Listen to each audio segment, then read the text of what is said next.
Assalamualaikum warahmatullahi wabarakatuh. Baiklah, di sini kami dari kelompok 7 akan mempresentasikan tugas proyek kami yang berjudul Fortifikasi Tepung Gandum di Indonesia. Next.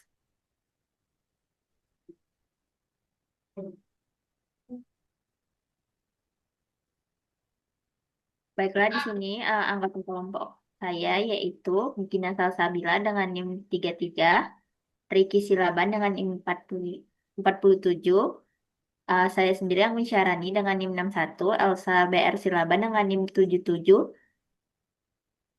dan Teguh Kasih Alawa dengan NIM 98. Baiklah, selanjutnya akan dipresentasikan oleh rekan saya. Baik, di sini ada pendahuluan. Fortifikasi pangan merupakan strategi pemerintah dalam meningkatkan status gizi masyarakat melalui penambahan mikronutrien pada pangan yang dikonsumsi luas. Contoh pangan fortifikasi, garam biodium, tepung terigu fortifikasi, dan minyak goreng vitamin A. Program ini penting untuk mengurangi defisiensi gizi mikro di Indonesia. Next.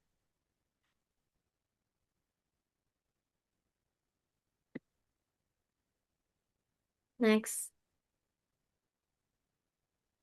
Untuk rumusan masalahnya itu, yang pertama itu bagaimana kebijakan fortifikasi gandum di Indonesia. Yang kedua itu mikronutrien, apa yang digunakan dalam fortifikasi tepung terigu. Yang ketiga itu bagaimana pelaksanaan dan pengawasan industri. Yang terakhir itu mengapa fortifikasi gandum penting bagi status gizi masyarakat. Next.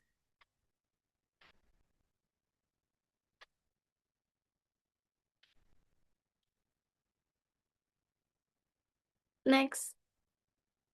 Untuk tujuannya itu, yang pertama itu menguraikan kebijakan fortifikasi gandum, yang kedua itu menjelaskan jenis mikronutrien dan manfaatnya, yang ketiga itu menganalisis pelaksanaan serta pengawasan fortifikasi, yang terakhir itu mengidentifikasi peran fortifikasi dalam meningkatkan gizi masyarakat.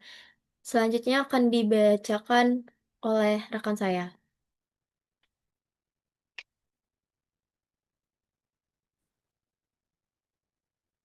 Next, Ricky.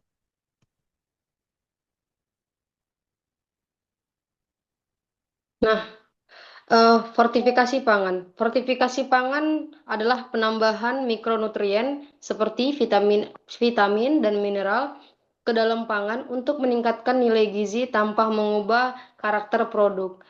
Fortifikasi efektif mengatasi defisiensi gizi mikro dan mendukung pembangunan kesehatan masyarakat. Pembangun kesehatan masyarakat. Next.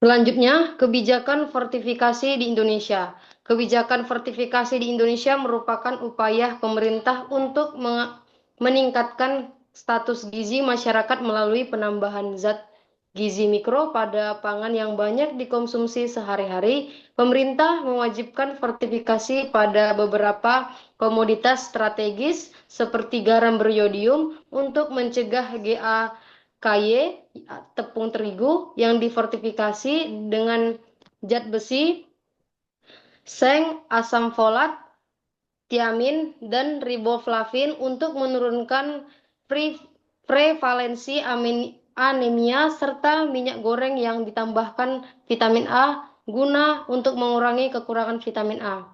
Nah, di sini ada produk pangan terfortifikasi berupa garam beriodium, tepung terigu fortifikasi, minyak goreng vitamin A, susu dan sereal sarapan.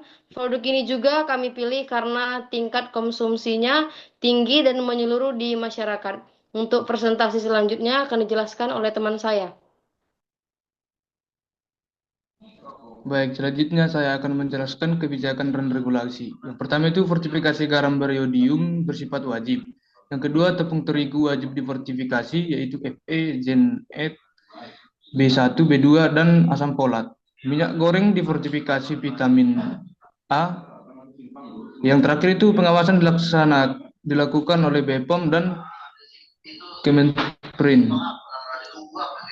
Baik, yang selanjutnya yaitu fortifikasi gandum. Pentingnya gandum dalam ketahanan gizi. Gandum menjadi salah satu bahan pangan yang strategis karena tingkat konsumsinya yang terus meningkat. Produk berbasis tepung terigu seperti mie, roti, dan kue menjadi bagian dari pola konsumsi masyarakat modern, sehingga fortifikasi pada produk ini memberikan dampak besar terhadap status gizi nasional. Dasar memilih mikronutrien.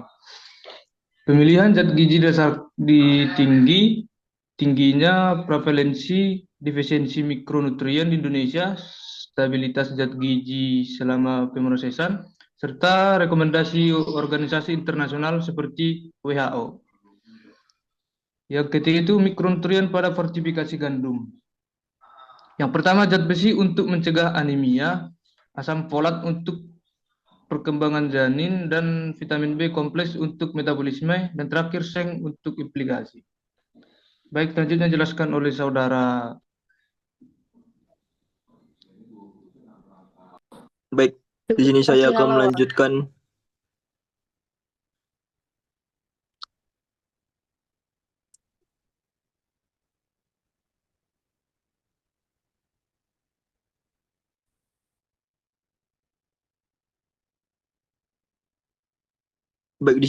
melanjutkan pada slide pelaksanaan industri. Proses fortifikasi dilakukan melalui pencampuran premix mikronutrien ke dalam tepung terigu. Teknologi yang digunakan harus mampu memastikan homogenisasi yang baik agar kandungan mikronutrien merata dalam produk akhir.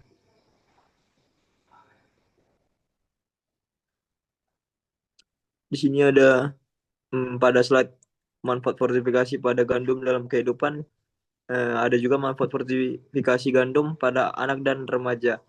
Nah, pada anak dan remaja ini, fortifikasi gandum terbukti membantu mengurangi prevalensi anemia, meningkatkan status vitamin kelompok B, serta mendukung perkembangan otak pada anak. Kemudian ada manfaat juga bagi kelompok rentan atau orang tua. Di sini ibu hamil memperoleh cukup asam folat, kemudian anak mendapatkan nutrisi tambahan, remaja mengurangi resiko anemia, dewasa meningkatkan produktivitas.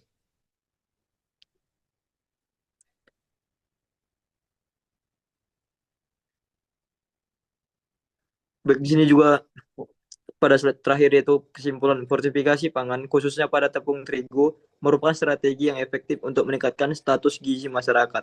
Meskipun masih menghadapi tantangan, fortifikasi tetap menjadi langkah penting untuk mendukung ketahanan gizi nasional. Saya kembalikan ke moderator. Baiklah, sekian presentasi dari kelompok kami. Jika ada salah kata, kami mohon maaf. Wassalamualaikum warahmatullahi wabarakatuh. Waalaikumsalam warahmatullahi wabarakatuh.